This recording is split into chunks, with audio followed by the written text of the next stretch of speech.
Guys, magandang hapon sa inyong lahat. Dito na naman po tayo guys sa ating kaibigan na Diwindi. Dahil ipinapatawag po tayo ngayon dito sa kanila. Dahil may nakakita na po naman sila guys na mga trahedya, kalamidad dito sa atin. Dapat marinig po natin yung ipapaabot po nila sa ating mga kaibigan Diwindi. Dito po tayo ngayon. Kaibigan, magandang hapon kaibigan. Ay salamat, nandito na po si Linyo. Ganiyara ka kaibigan? Kumusta po sa kaharian po ninyo? Okay ra sa inyo ha? Sa inyong kaharian? Okay lang po daw sa kaharian po nila guys. Mabuti sila. Pero ang hindi po daw nakakabuti po ngayon guys sa nakikita po nila dito sa ating palibot. Bakit po kaibigan?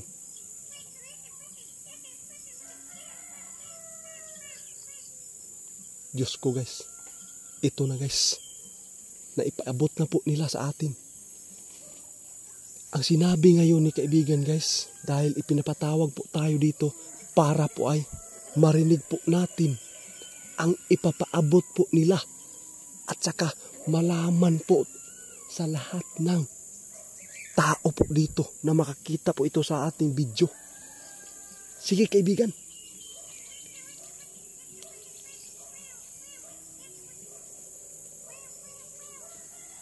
Diyos ko guys. Dahil po guys, ang sinabi ni kaibigan ngayon na si Linyo, umpisa na ang paniningil po daw guys. Sa kalikasan, ito po yung nakikita ni kaibigan ngayon. Bakit po kaibigan?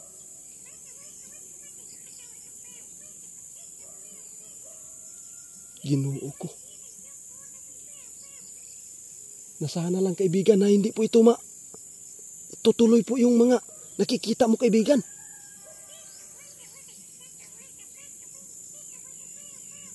Ito guys ha.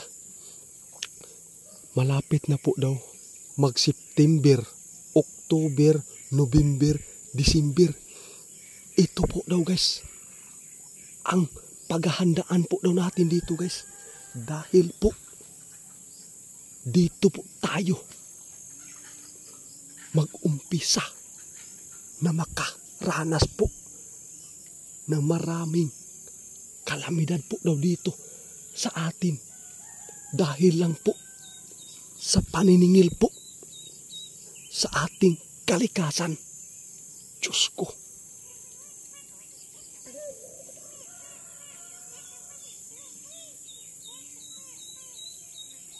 Mo gini muna kita kaibigan. Galing po sa kaharian po ninyo to.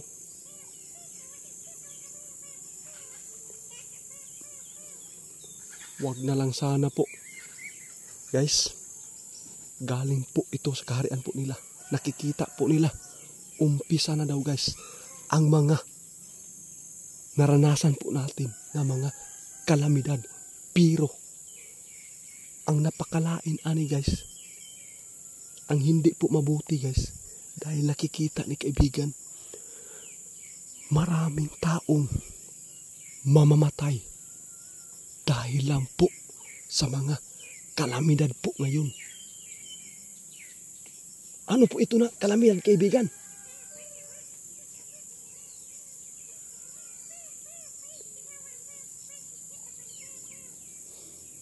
Walay gipili karon guys.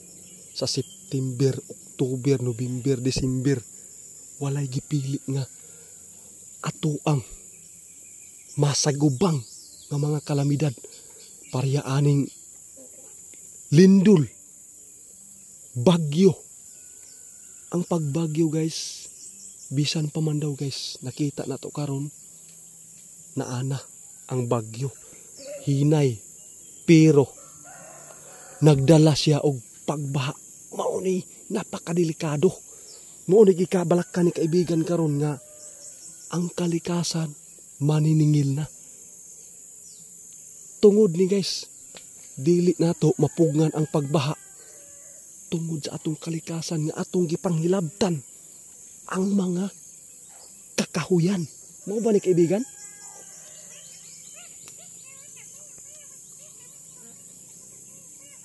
Mao gid ni guys. Sa mga pagrumagasa yung tubig, hindi mapipigilan dahil wala nang makapapagpigil dahil nauubos na po daw ang mga puno ng kahoy.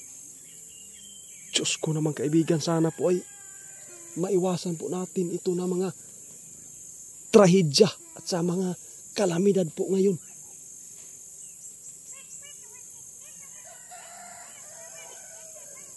Mao gid ni nakita nila karon guys.